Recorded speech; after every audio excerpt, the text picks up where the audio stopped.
Jin checked his medical bag one more time before walking through the employee entrance of the Stellar Dream Circus. The morning air was cold, and his breath made small clouds in front of his face. After 5 years as a military medic, he never thought he would end up working at a traveling space circus. But here he was, starting his first day as their new veterinarian. "Welcome aboard, Dr. Jin." A tall man in a bright red uniform greeted him at the door. "I'm Kiho, the head of staff. Let me show you around our wonderful circus." Jin followed Kiho through the winding corridors of the massive space station that housed the circus. The walls were painted with stars and planets, making it feel like they were walking through space itself. The smell of popcorn and cotton candy mixed with the strange sense of alien creatures. "Your main job will be taking care of our exotic animals," Kiho explained, leading him past cages filled with creatures Jin had never seen before. "Some of them are quite rare and very valuable." Jin nodded, making mental notes about each creature they passed. There were floating jellyfish-like beings that glowed in rainbow colors, 6-legged cats with scales instead of fur, and even what looked like tiny dragons no bigger than his hand. His medical training had covered most known alien species, but some of these were completely new to him. "And here's our star attraction," Kiho said proudly, stopping in front of a large enclosure at the end of the hall. "We call her Specimen Y127. Jin's heart stopped when he looked inside. This wasn't an animal. Behind the transparent barrier stood a woman-like being with pale blue skin that seemed to shimmer in the light. Delicate patterns of light moved across her skin like flowing water. Her eyes, large and deep purple, met his with an intelligence that made him step back. She's sentient," Jin whispered, unable to hide his shock. Kiho laughed and patted his shoulder. "Oh, don't worry about that. She just looks humanoid. Our scientists have confirmed she's just a very sophisticated animal. Like a really smart dolphin, you know." But Jin knew better. In his years as a military medic, he had treated many different alien species. He could tell the difference between animal intelligence and true sentience. The way she watched them, the careful way she held herself. This was no animal. "She's our biggest moneymaker," Kiho continued, not noticing Jin's discomfort. 3 shows a day, plus private viewings for special customers. Your job is to keep her healthy and performing well." Jin forced himself to nod, though his stomach felt sick. The being, he refused to think of her as a specimen, sat down gracefully in her enclosure. Her movements were careful and deliberate, like a dancer's. "What's her real name?"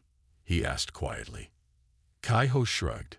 "Specimen Y127 is all we need to know. Don't get too attached, Doc. That's rule number 1 in this business." After Kiho left, Jin stayed behind, pretending to check the environmental controls of the enclosure. When he was sure no one was watching, he moved closer to the barrier. "I'm Jin," he said softly. "I'm the new doctor here." She turned to look at him, and for a moment, he saw something flash in her eyes. Hope, maybe, or recognition. She moved closer to the barrier and pressed her hand against it. The patterns of light on her skin changed, becoming more intense.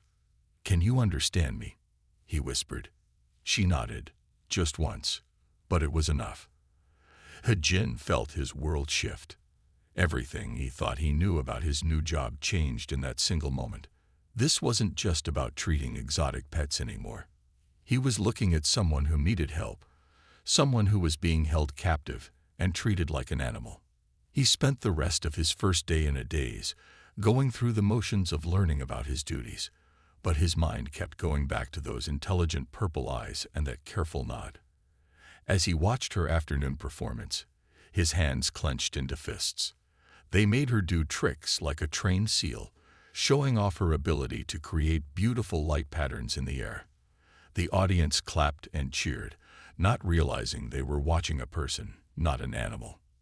That night, after everyone else had gone home, Jin went back to her enclosure. He brought his medical tablet and a small drawing pad with some pencils.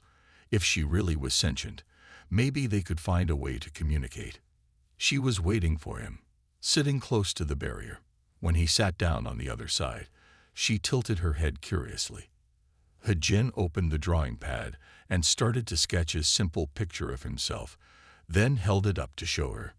To his amazement, she reached out toward the barrier, and the patterns of light on her skin formed a perfect copy of his drawing. Then the lights shifted, creating an image of herself. "You can communicate through light," he breathed, understanding dawning. "That's incredible." She nodded again, and her light patterns changed to show what looked like stars and distant planets. He-Jin realized she was trying to tell him where she came from. "I'm going to help you," he promised, keeping his voice low. "I don't know how yet, but I will find a way. You're not an animal, and you don't belong in a cage." The patterns on her skin swirled faster, and he could have sworn he saw tears in her eyes. She pressed her hand against the barrier again, and He-Jin put his hand up to meet hers. Though the barrier separated them, he felt a connection form, a promise between two beings who understood each other. As he walked home that night, He-Jin's mind raced with questions and possibilities. How had she ended up here? How long had she been captive? Most importantly, how could he help her without losing his job or worse? The circus owner, Ta-1, was known to be powerful and had connections throughout the space stations. He would have to be careful, very careful. But as he remembered those intelligent eyes and the way she communicated through light, he knew he had no choice. He had taken an oath as a medical professional to help those in need. The fact that she wasn't human didn't matter. She was a person, and she needed his help.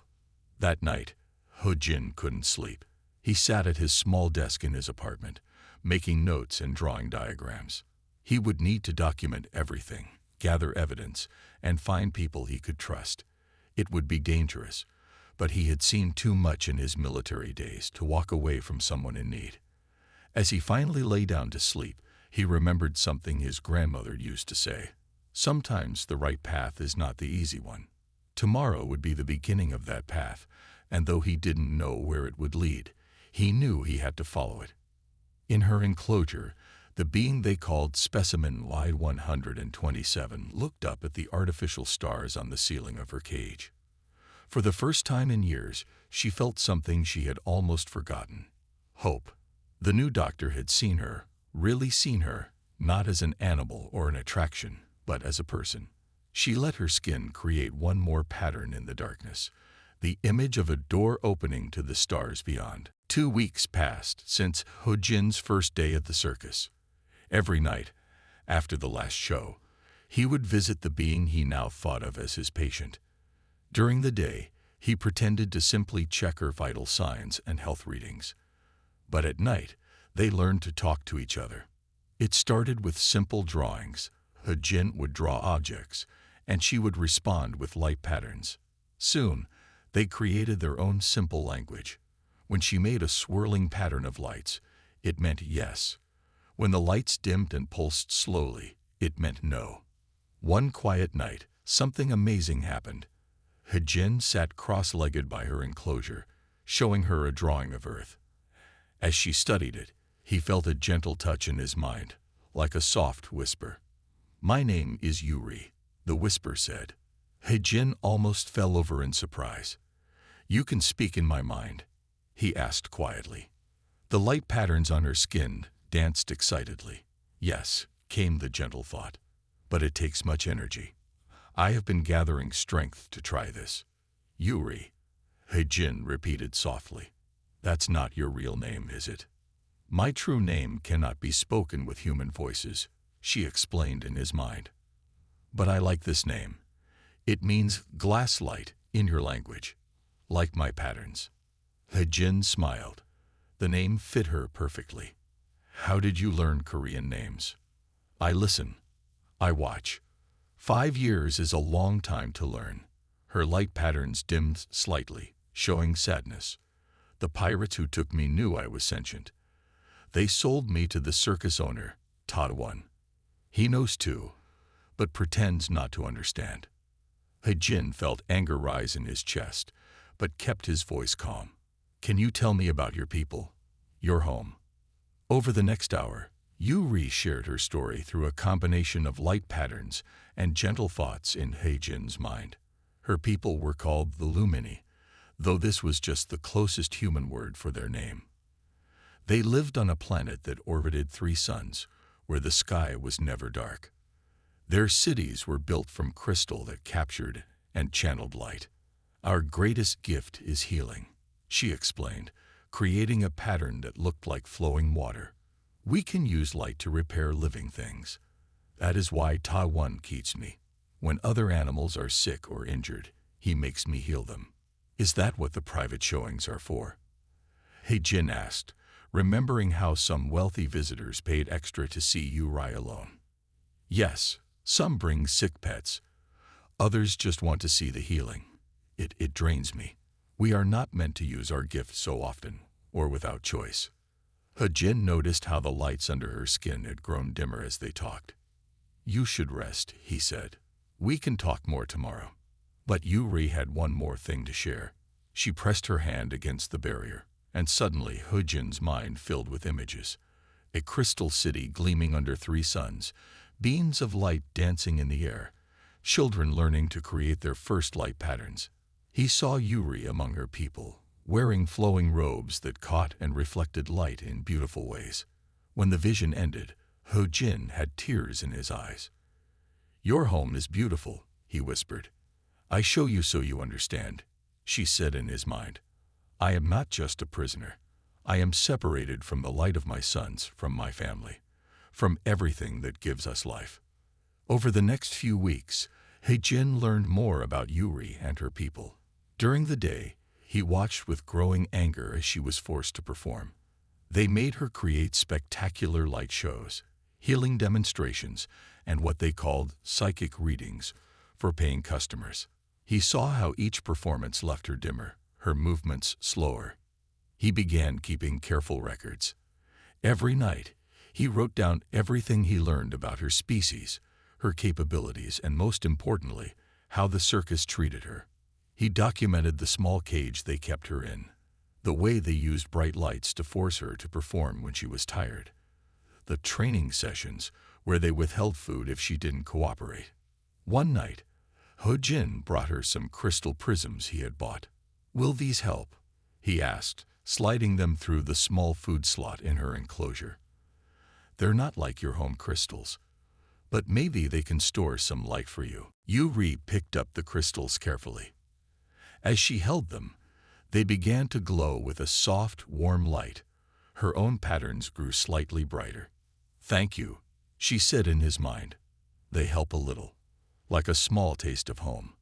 But their peaceful routine was about to change.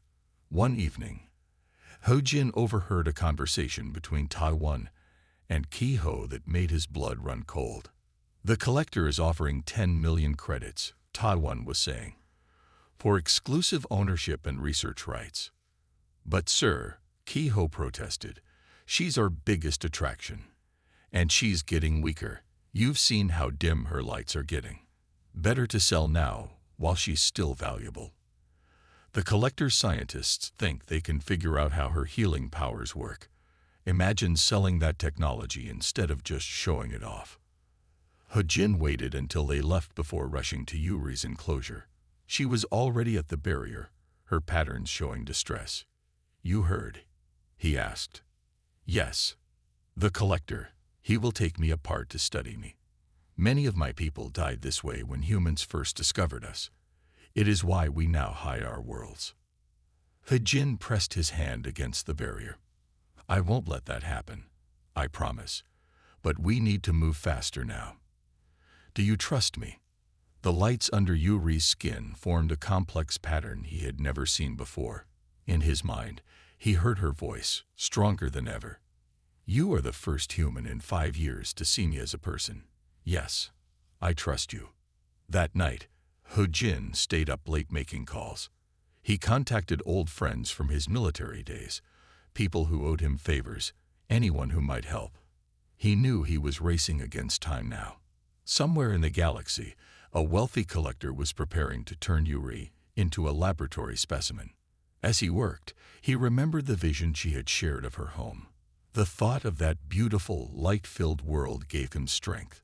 Somehow he would find a way to help her return there. But first, they had to get her out of the circus. In her enclosure, Yuri held the crystal prisms close to her heart, drawing comfort from their faint glow. Through the barrier, she watched Hejin working at his desk, his face serious in the dim light. For the first time since her capture, she allowed herself to feel something more than hope. She felt the beginning of freedom. Hejin sat in a small coffee shop 3 levels down from the circus, his hands wrapped around a cup of hot tea. Across from him sat Do-hyun, a man with gray hair and sharp eyes. They had served together in the military medical corps 5 years ago, and Do-hyun now worked for the Interstellar Reichscommission. "Are you sure about this?" Do-hyun asked quietly. "What you're describing is very serious." Hejin pulled out his tablet and slid it across the table. "See for yourself. I've documented everything. The cage conditions, the forced performances, the healing sessions. They're exploiting a sentient being." Do-hyun looked through the files carefully. His eyes widened when he reached the medical scans. "These energy readings, they're dropping steadily. What does this mean?" "She's getting weaker," Hejin explained. "Yuri's people need the light from their 3 suns to stay healthy. The artificial lights in the circus aren't enough, and they force her to use her healing powers too often." "Yuri? That's the name she chose. Her real name can't be pronounced by humans." Hejin leaned forward. "Do-hyun, they're planning to sell her to a private collector for experiments. We don't have much time." Do-hyun rubbed his chin thoughtfully. "Getting the commission involved officially will take too long. By the time we cut through the paperwork, she could be gone. We need another way."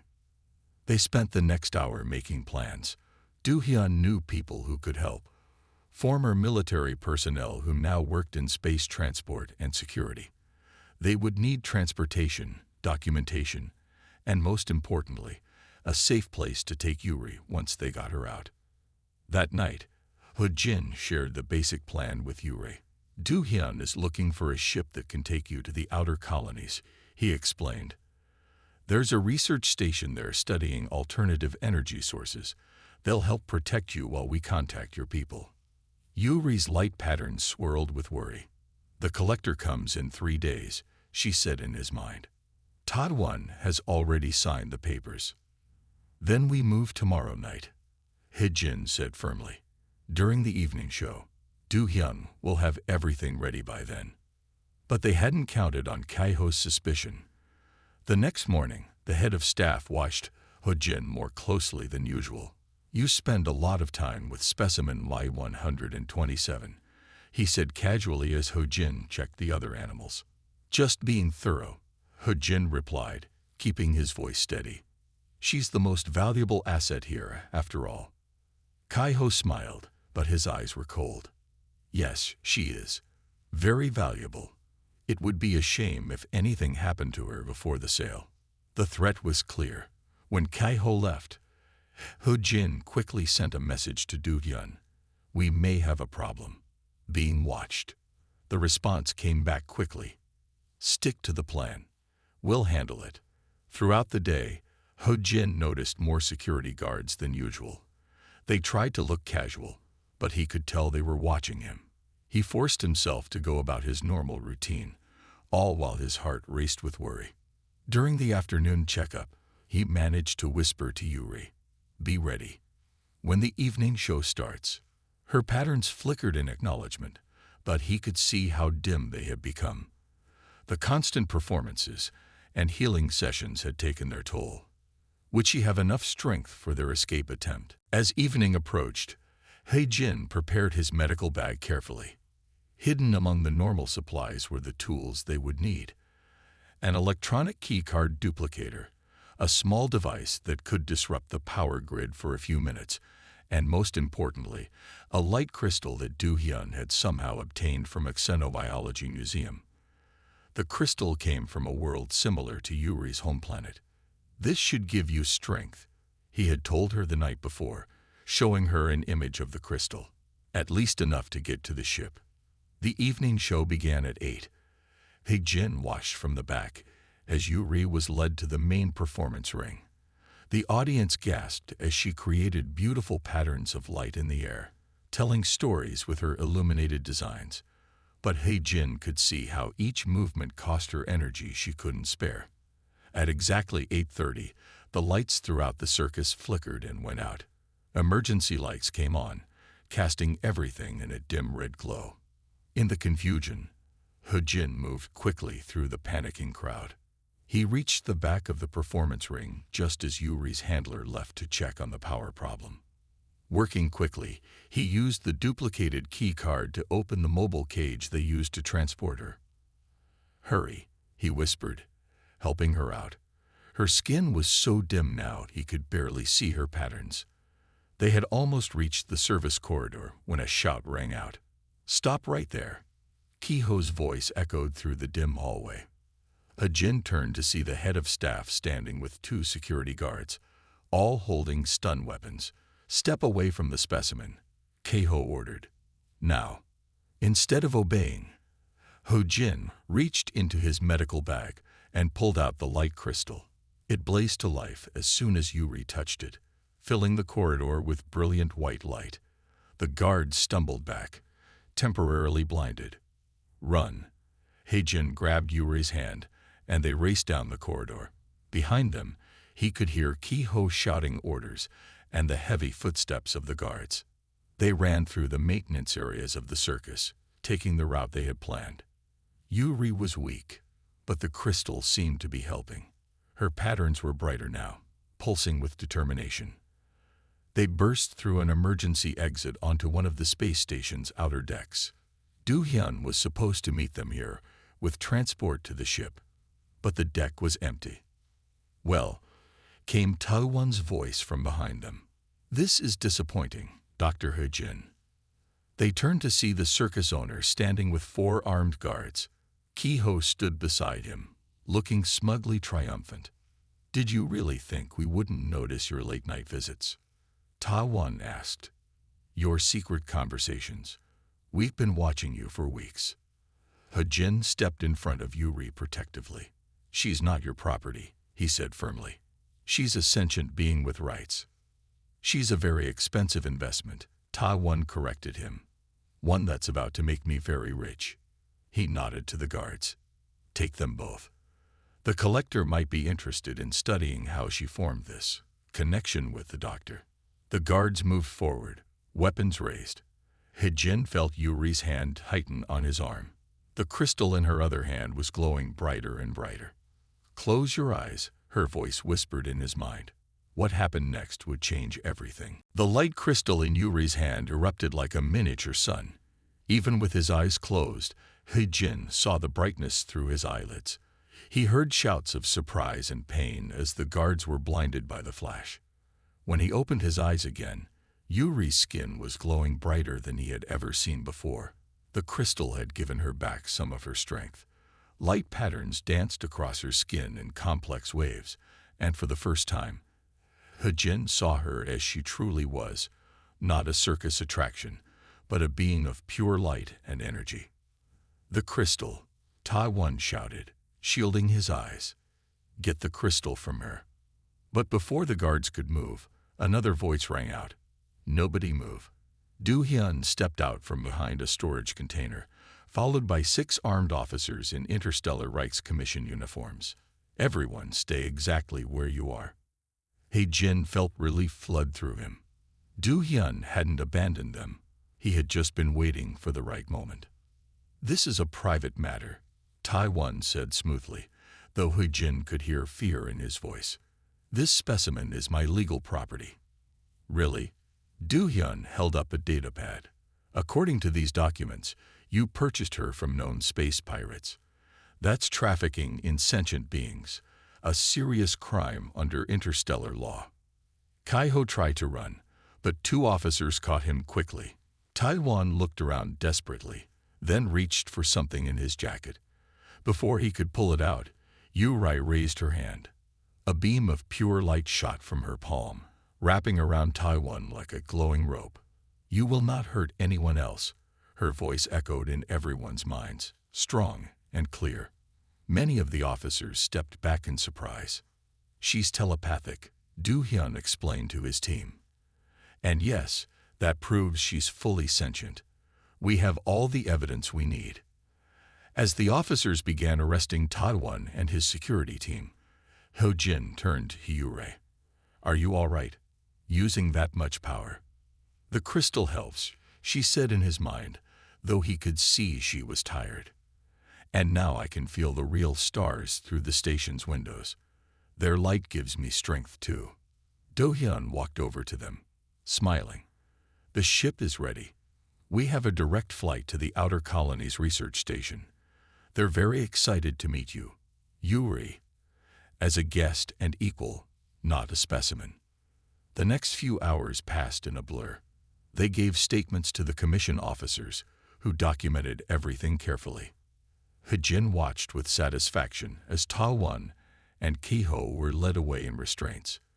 The other circus employees were questioned, and many admitted they had known or suspected Yuri was sentient. "What will happen to the other animals?" Ho-jin asked Do-hyun. "The commission will take over the circus for now. Legitimate zoos will take the real animals, and we've already found evidence of other trafficking victims in Taiwan's records. This case could help free many others." Finally, it was time to leave. Do-hyun led them to a small but comfortable ship docked at the station's private bay. As they walked up the ramp, Yuri stopped and turned back to look at the circus one last time. 5 years, she said softly in their minds. So long in darkness. Ho-jin touched her shoulder gently. "But now you're free." The journey to the outer colonies took 3 days. During that time, Yuri grew stronger as they passed closer to different stars. She spent hours by the ship's viewing windows, absorbing the natural starlight. Her patterns became brighter and more complex, and she began teaching Ho-jin more about her people's culture. "Our healing is not just about fixing bodies," she explained. "We heal minds and spirits too. We see the light in all living things and help it grow stronger." The research station turned out to be perfect for her. Built to study stellar phenomena, its windows were made of special crystal that allowed in more starlight than regular materials. The scientists there were fascinated by Yuri, but they treated her with respect and dignity. They gave her comfortable quarters with walls made of light-gathering crystal, similar to her homeworld. A month after their escape, Ho-jin sat with Yuri in the station's observation dome, watching the stars. She was teaching him about her people's healing techniques, showing him how to see the subtle patterns of light that existed in all living things. "My people will come soon," she said. The scientists had helped her send a message to her homeworld using special light-based communications. "They will be careful, but they will come. And they will want to thank you." "I only did what was right," Ho-jin said quietly. Yuri's patterns shifted to show what he now recognized as amusement. "You did more than that. You saw me when others chose not to see. You risked everything to help me. My people will not forget this." Indeed, 2 weeks later, a ship unlike anything Ho-jin had ever seen appeared near the station. It seemed to be made entirely of crystal and light, shimmering like a star brought close. When Yuri's people came aboard the station, they lit up the entire dock with their joy at finding her. To everyone's surprise, they didn't immediately leave with Yuri. Instead, they proposed something unprecedented: an exchange of knowledge. They would teach human doctors about their healing techniques, and in return, they wanted to learn about human medicine. "We have hidden ourselves for fear of being exploited," their leader explained through Yuri's translation. "But Ho-jin has shown us that humans can be trusted. Perhaps it is time for our peoples to learn from each other." 6 months later, Ho-jin stood in a new medical center on the research station. The walls were made of the same crystal as Yuri's homeworld, and both human and Lumini healers worked together to treat patients. Yuri split her time between her homeworld and the station, teaching and continuing to build bridges between their peoples. "I never thought my new job at a circus would lead to all this," Ho-jin said one day as they watched a young Lumini healer work with a human doctor. Sometimes the greatest changes start with one person choosing to do what is right. Yuri replied, her patterns showing warmth and friendship. You gave me back my freedom, He-Jin. In return, my people have given yours the gift of our healing. Light contains many kinds of magic, but the brightest magic of all is the light of compassion. As if to emphasize her words, the starlight streaming through the crystal walls seemed to glow a little brighter, illuminating a future where two very different peoples had learned to see the light in each other.